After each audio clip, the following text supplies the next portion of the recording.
kesempatan yang diberikan kepada saya. Bismillahirrahmanirrahim. Assalamualaikum warahmatullahi wabarakatuh. Waalaikumsalam warahmatullahi wabarakatuh. Waalaikumsalam warahmatullahi wabarakatuh. Waalaikumsalam warahmatullahi wabarakatuh. Pertama-tama, marilah kita panjatkan puji syukur atas kehadirat Allah Subhanahu wa Ta'ala yang telah memberikan kita kesempatan, kekuatan, serta kesehatan kepada kita semua di pagi hari ini untuk melakukan wawancara kepada salah satu guru di Pondok Pesantren Al-Amin Mawasangka, yaitu Kakak Nur Anifa SPD, tentang proses belajar mengajar sebelum dan selama pandemi COVID-19. Kemudian tak lupa pula kita hanturkan salawat serta salam kepada junjungan Nabi kita Muhammad SAW yang telah membawa kita dari alam kegelapan menuju alam yang terang benderang seperti yang kita rasakan saat ini. Kemudian saya ingin memperkenalkan diri terlebih dahulu.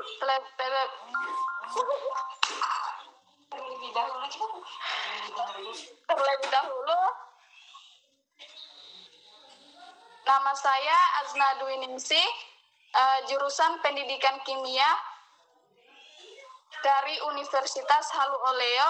Alamat saya Mawasangka Tengah, Desa Waterumbe. Kemudian saya mempersilakan dulu kepada teman-teman saya, kepada Alvina Yunianti, mungkin bisa memperkenalkan diri terlebih dahulu. Baik, perkenalkan nama saya Alvina Yunianti dengan stambuk A1L1200070 dengan jurusan Pendidikan Kimia dari Universitas Halu Oleo. Alamat saya dari Desa Lalaura, Kecamatan Loya, Kabupaten Kolaka Timur. Mungkin itu saja. Baik, saya persilakan juga kepada WOD Ayu Lestari untuk memperkenalkan diri.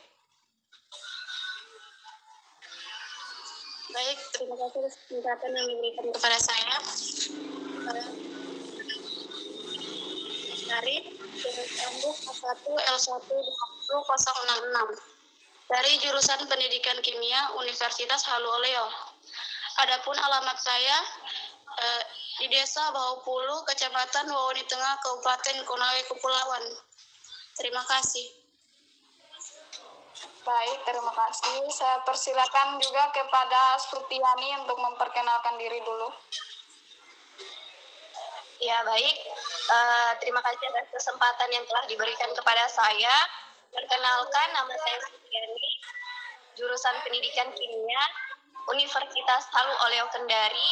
Alamat saya yaitu Desa Laumpo, Kecamatan Batauga, Kabupaten Buton Selatan. Sekian dari saya kembalikan kepada moderator. Kemudian saya ke Ulam Putri Pranata untuk memperkenalkan diri.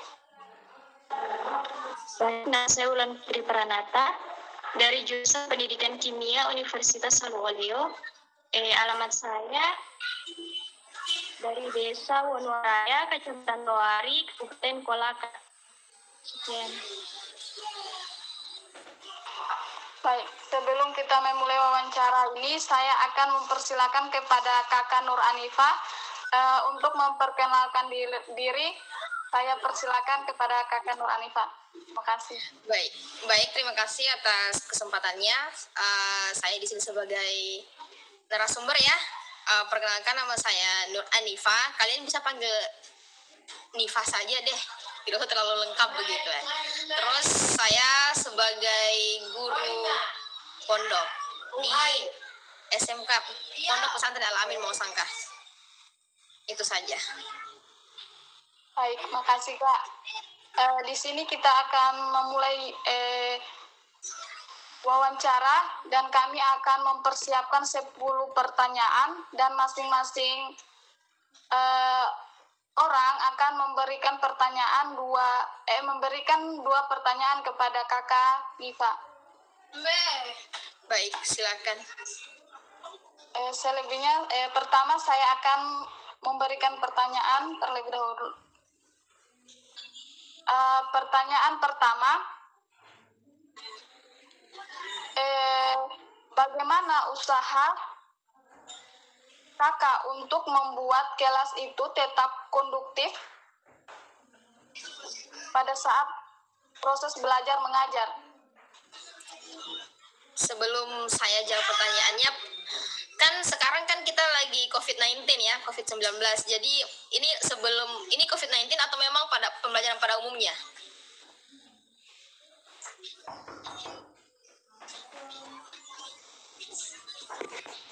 Sebelum Kak. Oh, sebelumnya. Ibaratnya berarti ini pembelajaran pada umumnya. Iya Kak. Iya. Iya. Sebenarnya kalau masalah seperti itu saya kurang, kalau untuk saya kan masuk mengajar pada saat COVID-19 itu ada. Jadi kalau misalnya mau tentang sebelumnya berarti saya hanya akan membicarakan tentang pengalaman-pengalaman saya mengajar anak-anak pada umumnya. Di seperti itu bisa? Iya Kak. Bisa Kak? Iya, karena kan kebetulan maksudnya kayak di sini kan ibaratnya kita mau bicara tentang dealing with the student pada umumnya. Jadi sebenarnya kalau masalah untuk menciptakan ruangan, apa tadi bisa diulangi? Tabe, bisa diulangi soalnya saya kurang. Bagaimana usaha kakak untuk membuat kelas tetap konduktif? Ya, pertama saya sesuaikan, ada beberapa yang mempengaruhi sih. Pertama dari siswanya, dari gurunya itu sendiri, ketiga sama lingkungannya. Nah, kita berbicara tentang dari siswanya itu sendiri. Nah, sebenarnya pertama itu siswanya ini sebenarnya mau apa? Dia maunya itu sebenarnya untuk hari ini tuh mereka mau belajar materi ini, contohnya mereka maunya seperti apa, metode seperti apa yang ingin mereka mau. Karena kan tidak mungkin kalau misalnya gurunya saja yang ibaratnya, karena kan tidak mungkin kalau misalnya kita sebagai guru yang egois begitu, yang hanya mementingkan kepentingannya kita sendiri tanpa harus mementingkan kepentingan siswa itu sendiri. Jadi bagaimanapun caranya supaya itu ketiga stakeholder atau ketiga main di situ, ketiga poin itu yang seperti guru, siswa dan lingkungan itu bisa berjalan dengan baik atau kondusif, ya kita harus dealing with dengan mereka. Gimana ya dealing itu, kayak ibaratnya kita harus mencocokkan begitu ya. Apakah kalau misalnya kita terapkan metode ini siswanya mau atau siswanya bisa atau tidak begitu ya.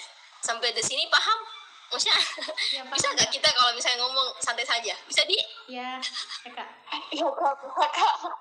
Ya, masalahnya saya kalau bicara tuh kayak harus dicampur-campur begitu ya. Iya Kak, tidak apa. Iya. Untuk sampai pertanyaan ini dipahami. Maksudnya kayak ibaratnya dari ketiga main point yang saya sebut itu, dari siswa, gurunya sama lingkungannya itu mereka bisa bekerja sama begitu ya. Kita bisa menyesuaikan ketiga poin tersebut. Iya Kak. Bisa Kak. Pokoknya nanti ditanya saja kalau misalnya belum dipaham sampai di sini, karena kan biasa kalau interview itu kita harus bertanya memang lebih banyak supaya bisa ditahu sebenarnya akarnya ini dari mana, permasalahannya dari mana. Ya Kak ya. Iya.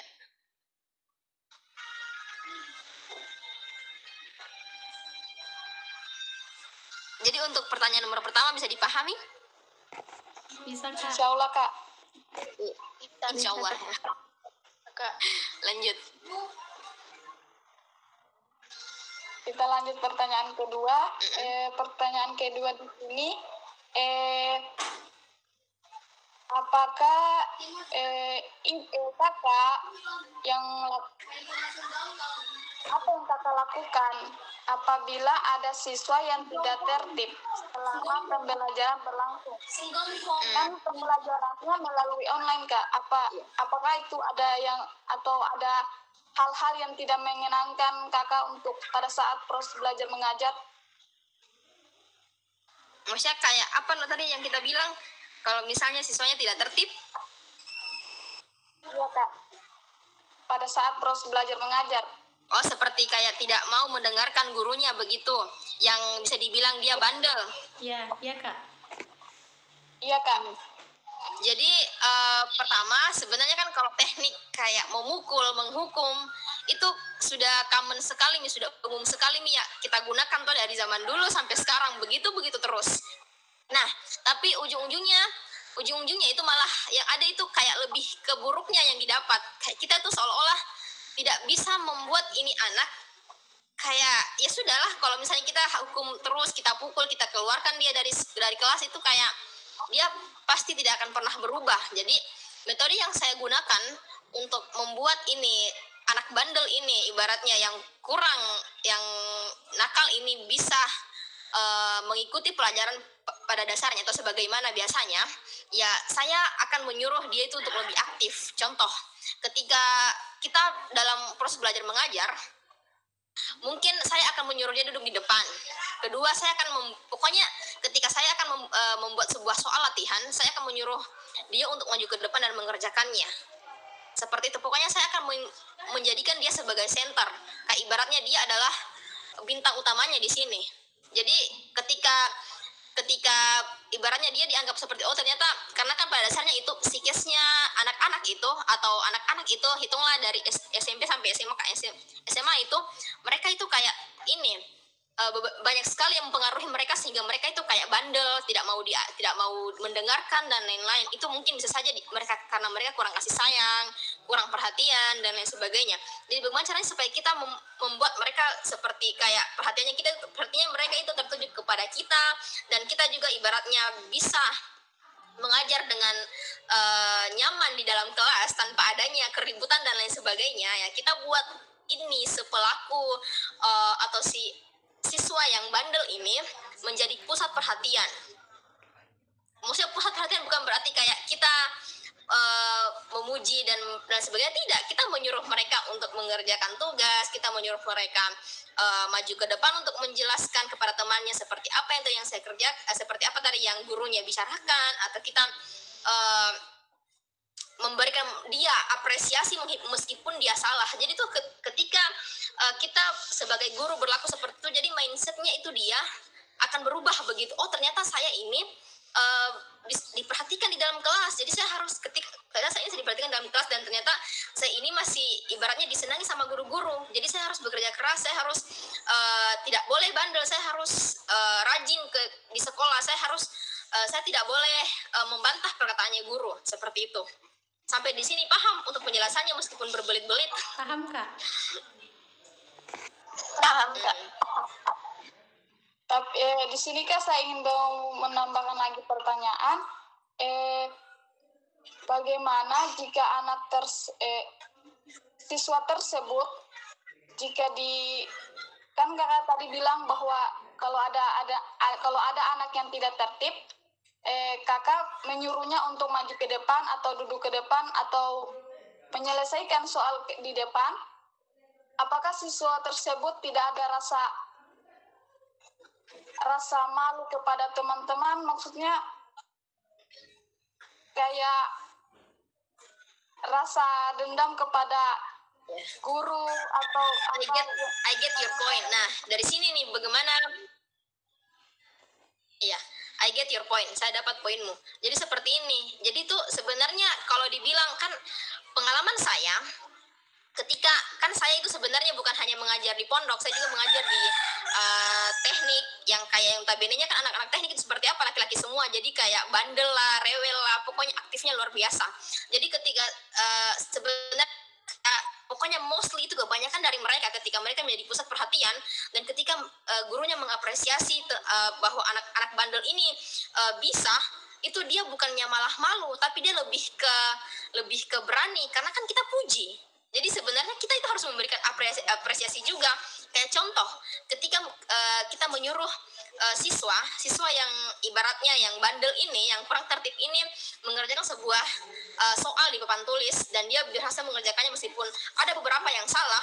Jadi yang harus kita lakukan sebagai guru adalah tidak menyalahkan, tapi kita mengapresiasi. Jadi contohnya seperti ini, terima kasih atas pokoknya, hari ini kamu pintar sekali, silakan semuanya tepuk tangan.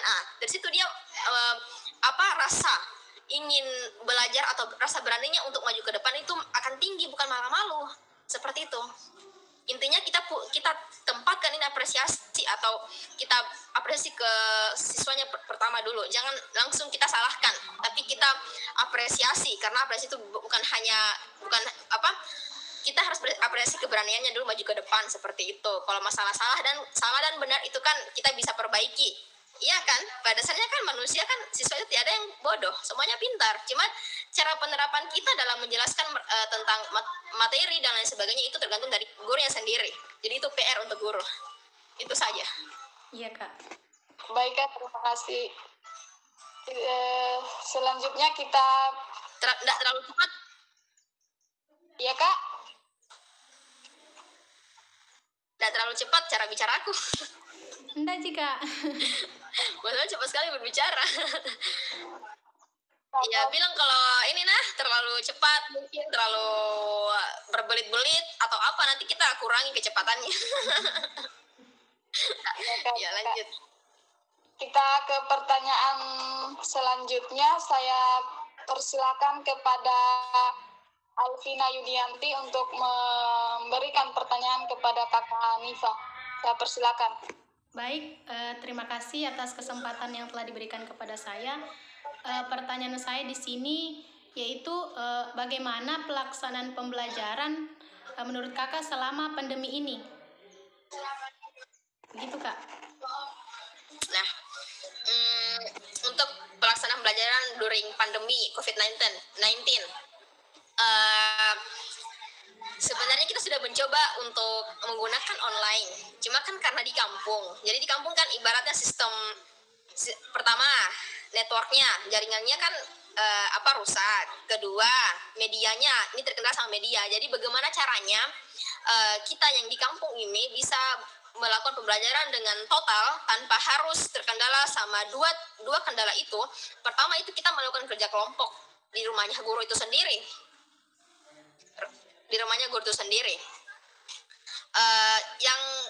Yang ibaratnya kayak kita kerja kelompok tidak di ruangan, cuma kayak kita duduk, kita sebagai guru akan jadi center di situ, kita jelaskan kepada siswanya ya seperti biasa dengan aturan protokol seperti itu.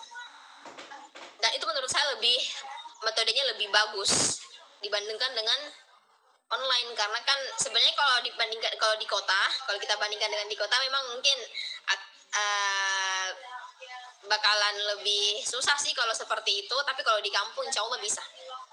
Kalau di kampung bisa kita meeting with them, kita bertemu secara langsung tatap muka.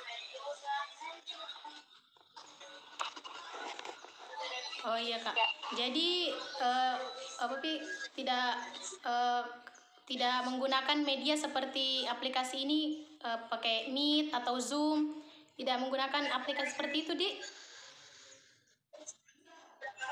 Kita menggunakan, cuma kayak kita bahas begitu. Kita lebih seringnya itu belajar kelompok. Kan di sini sebenarnya kan di sini kan kita kayak lihat juga tuh kalau di kampung kan contoh kayak di Butong Tengah ini kan kalau kita masih masuk zona nyaman lagi, aduh kok baper. Zona aman. Zona aman. Jadi kalau misalnya pembelajaran kelompok kan masih berarti otomatis bisa dong, kayak ibaratnya bisa kita kendalikan lah, ibaratnya bisa lah. Tapi kalau misalnya di kota, kalau kita bandingkan dengan di kota, berarti kita tidak punya pilihan lain selain menggunakan Zoom dan lain-lain. Itu aja. Oh iya, baik. Saya kembalikan kepada moderator. Berarti pembelajarannya tergantung dari lingkungannya itu sendiri, situasinya itu sendiri.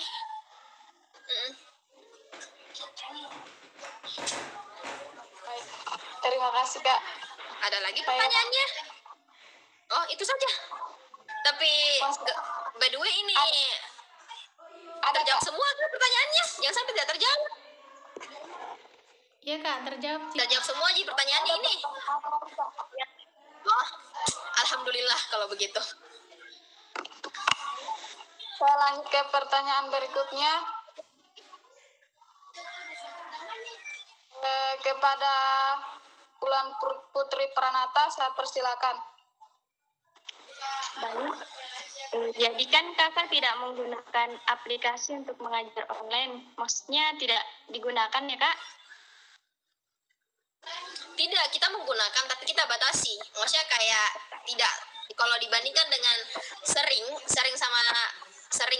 belajar menggunakan online aplikasi atau tidak, kita lebih sering ini tatap muka dibandingkan dengan daring itu sendiri. Kalau online kita menggunakan, cuma kan kita lihat juga kondisinya seperti apa. Kalau yang pasnya marak-maraknya itu COVID-19, kita menggunakan aplikasi. Oh, bagaimana? Tapi ketika ada kan kita di sini tergantung situasinya begitu ya. Kalau kan Buton Tengah aman, zona aman. Jadi kita ini sekarang belajarnya luring. Oke kak. Jadi bagaimana menurut kakak pembelajaran online dengan menggunakan aplikasi tersebut dengan tidak sering itu? Sebenarnya jawaban itu sudah terjawab nih dari bagaimana kami dari Pondok Pesantren Amin sekarang itu lebih fokus ke luring, luar jaringan kan, karena pada dasarnya kalau kita menggunakan daring banyak sekali kendalanya. Pertama, kendala dari medianya itu sendiri, fasilitasnya yang kurang lengkap. Kedua itu jaringannya yang jelek. Ketiga itu kasihan siswanya yang harus mengeluarkan uang yang pada dasarnya kan notabene-nya kan pendidikan gratis, tapi mereka harus mengeluarkan uang untuk membeli pulsa baru untuk hanya untuk melakukan belajar online. Itu kan sebenarnya dari situ banyak sekali kendalanya. Meskipun memang ada bonus dari pemerintah, tapi kan hanya beberapa siswa yang menggunakan HP di sini. Jadi kami lebih kami lebih memilih menggunakan sistemnya itu di luar jaringan dengan catatan mengikuti peraturan protokol itu. Baik, pertanyaan selanjutnya kak, bagaimana hasil belajar selama menggunakan media pembelajaran kelompok yang kakak pakai? Hasil pembelajaran menggunakan media yang untuk daring. Metode kelompok. Oh, kerja kelompok. Nah, kalau untuk kerja kelompok itu sama dengan pembelajaran mereka pada umumnya. Begitu. Seperti ibaratnya dibilang, kalau kita bandingkan dengan online dan offline, itu kalau offline mereka lebih meningkat pengetahuannya karena mereka itu bisa bertanya dengan bebas. Meanwhile, dibandingkan dengan online itu sendiri, pertanyaan mereka terbatas. Kedua, di situ kita tidak bisa lihat yang mana sebenarnya ini siswa yang betul-betul belajar sama yang main-main. Kan kalau pada saat face to face atau pertemuan tatap muka, kita bisa melihat bahwa ini anak dia belum mengerti, ini anak sudah mengerti, ini anak malah tidur. Jadi kita bisa tegur dong, gitu. Makasih kak, saya kasih kembali kepada terjawab semua jika? Iya kak. Oh, mohon maaf aku tanya terus karena pengalaman kalau misalnya interview harus memang bertanya sampai ke akar-akarnya. Jadi harus memang, maksudnya kayak takutnya nanti tidak terjawab semua, jadi nanti pas siap hasil nanti bingung. Jadi ku tanya memang nih.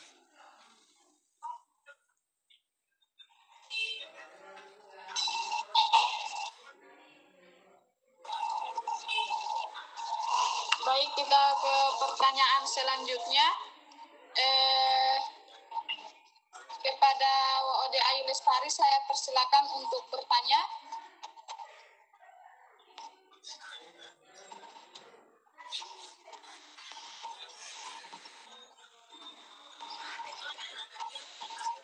Kepada Ayu Lestari, saya persilakan.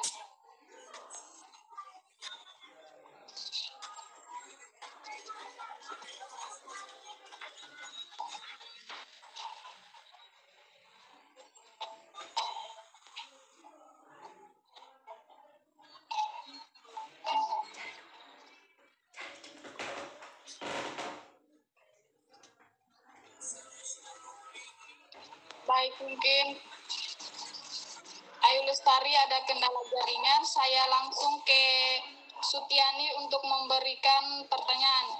Saya persilakan. Baik, terima kasih atas kesempatan yang diberikan kepada saya. Langsung saja kepada pertanyaan pertama, yaitu menurut kakak Mungkin masih belum jelas.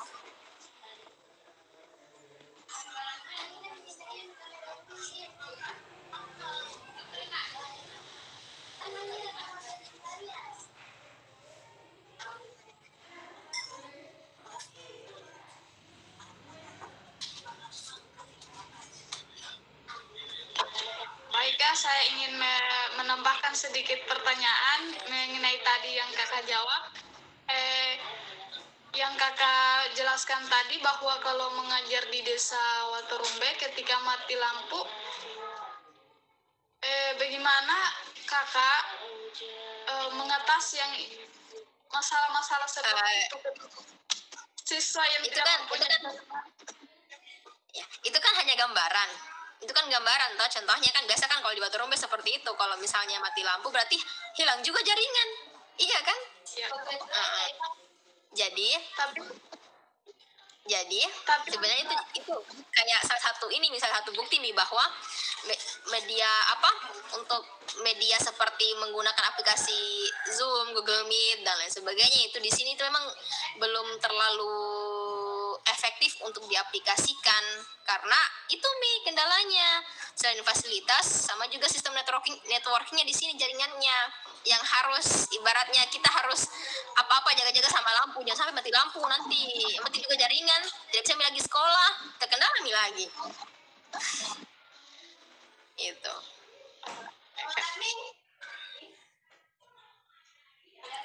kemudian Tapi saya andaikan kalau misalnya jaringannya bagus, kita tidak harus ibaratnya jaringannya bagus toh, terus fasilitasnya juga lengkap, pasti bisa jadi kita aplikasikan itu media online.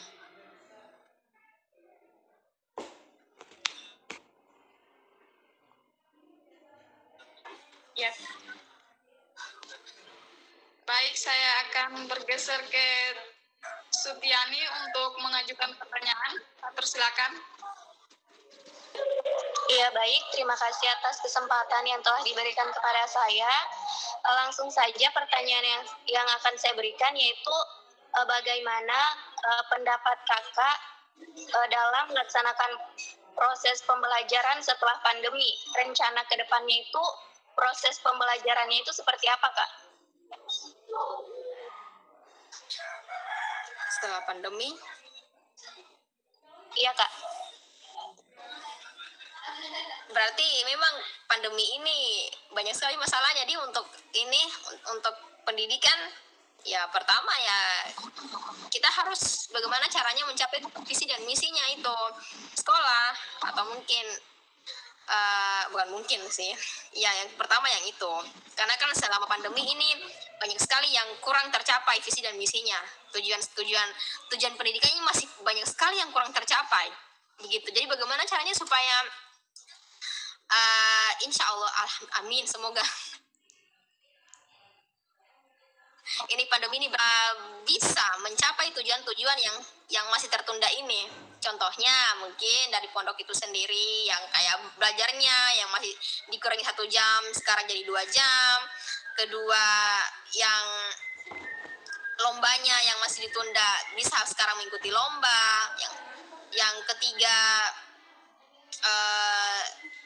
siswanya begitu yang yang terbatas. Apa sih yang aku bilang, intinya ibaratnya tuh kayak kita ingin setelahnya pandemi ini tujuan untuk pendidikan itu tersendiri itu bisa tercapai itu. Iya, Kak. Ada lagi yang kurang lengkap? Iya, Kak. Kemudian untuk pertanyaan selanjutnya tadi kakak mengatakan bahwa untuk dengan mencapai visi misi, mungkin salah satunya dengan menambah jam pembelajaran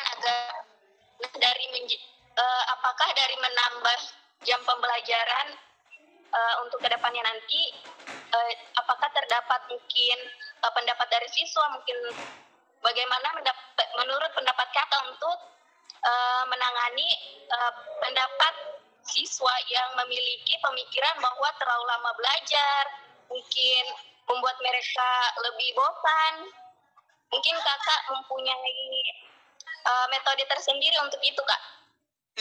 Nah, untuk menjawab ini saya punya beberapa alasan kenapa sebenarnya kita perlu menambah jam pelajaran. Karena kan sebenarnya during pandemi ini, semenjak pandemi ini, pembelajaran itu yang dulunya itu 2 jam dikurangi 1 jam loh. Ya otomatis memang mereka berkurang 1 jam untuk jam pelajarannya. Kedua, kenapa saya sebagai guru memang kayak berani mengungkapkan bahwa kita perlu menambahkan tambahan waktu, karena memang saya melihat dari kondisi itu sendiri, kayak ketika pada dasar kita masih mau menjelaskan kembali apa sebenarnya yang mereka pelajari, tiba-tiba berhenti gara-gara waktu. Itu kan salah satu salah satu masalah juga untuk siswa itu sendiri. Ketika mereka ingin masih meminta penjelasan, waktunya habis. Jadi kita mau seperti apa? Itu juga masalahnya. Yang ketiga, apakah itu siswanya akan bosan seperti apa kalau misalnya jam terlalu lama? Ya itu kan tugasnya guru. Tugasnya guru kan? Tugasnya guru untuk pintar-pintar melihat situasi seperti apa. Kalau pada saat contohnya siswanya di sini, siang itu jam pelajaran siang, jam 11-an siang, berarti otomatis itu siswanya akan sangat bosan nih kalau misalnya kita menggunakan metode serius. Jadi bagaimana caranya supaya ini siswanya biarpun siang, biarpun pagi, atau biarpun malam, biarpun sore, kalau misalnya mereka ada pembelajaran seperti itu, ya kita harus pintar-pintar melihat metode seperti apa yang akan kita lakukan. Contoh, kita selipkan games kita menggunakan metode yang baru, atau contohnya discover learning dan lain sebagainya. Kan sekarang ini pendidikan ini kalau dibilang metode itu banyak sekali nih sekarang untuk mengaplikasikan kan? Betul atau tidak? Betul, Kak. Ibaratnya pengaplikasian, ya? Bagaimana? Betul, Kak. Iya, jadi pintar-pintarnya itu guru di situ melihat situasi dan kondisinya seperti apa. Kalau misalnya bosan nih anak-anaknya, berarti kita selipkan games supaya mereka juga semangat. Begitu. Kedua, jangan terlalu tegang sebagai guru. Kita jadikan guru itu memang perlu dihormati, tapi jangan juga sampai mau disegani begitu ya. Jadi kita sebagai guru itu juga harus bukan hanya sebagai pembimbing atau pembimbing, pendidik, tapi kita juga bisa menjadi teman sebagai teman dari mereka. Begitu, kita juga bisa menjadi teman begitu.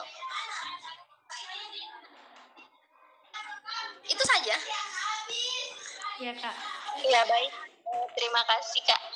Kemudian saya kembalikan kepada moderator. Selesai? Baik, terima kasih. Saya akan mempersilahkan kembali kepada Supiani untuk menyimpulkan wawancara ini mengenai proses belajar mengajar sebelum dan selama pandemi COVID-19. Iya, baik. Langsung saja dari jawaban-jawaban yang telah kakak berikan tentang pembelajaran sebelum, setelah, dan sesudah pandemi ini, pembelajaran yang digunakan agar kelas itu kondusif. Terdapat 3 poin, yaitu dari siswa, guru, kemudian lingkungannya, bagaimana ketiganya itu menjalin kerjasama yang baik.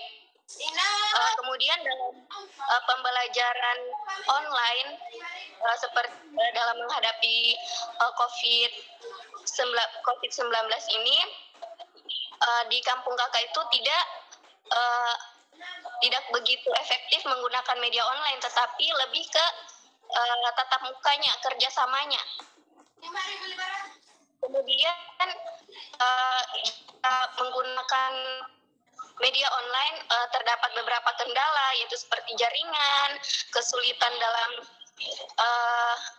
mencari jaringan, kendala paket, kemudian kurang efektifnya jika menggunakan media online, di mana siswa itu lebih kurang mendapat ilmu yang diberikan oleh guru.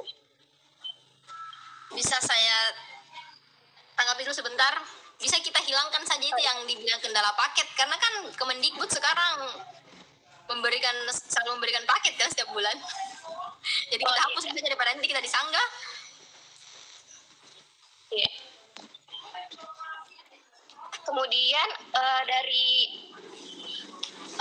setelah atau rencana kedepannya itu pintar-pintarnya seorang guru untuk menggunakan metode-metode yang bisa membuat murid itu lebih aktif, lebih memahami ilmu yang diberikan oleh guru.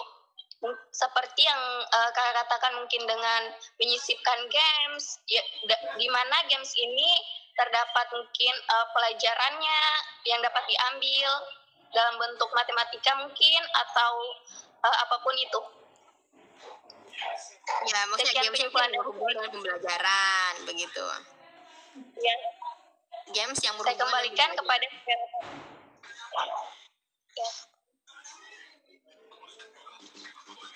Baik, mungkin itu saja yang dapat disimpulkan oleh Sutiani. Mungkin wawancara ini kami sampai di sini. Sebelumnya saya ingin berterima kasih kepada Kakak Nur Anifa. Sama-sama. Terima kasih sudah juga meluangkan waktunya. Sudah mungkin sudah merepotkan juga. Santai. Baik. Saya tutup dengan ucapan Assalamualaikum warahmatullahi wabarakatuh.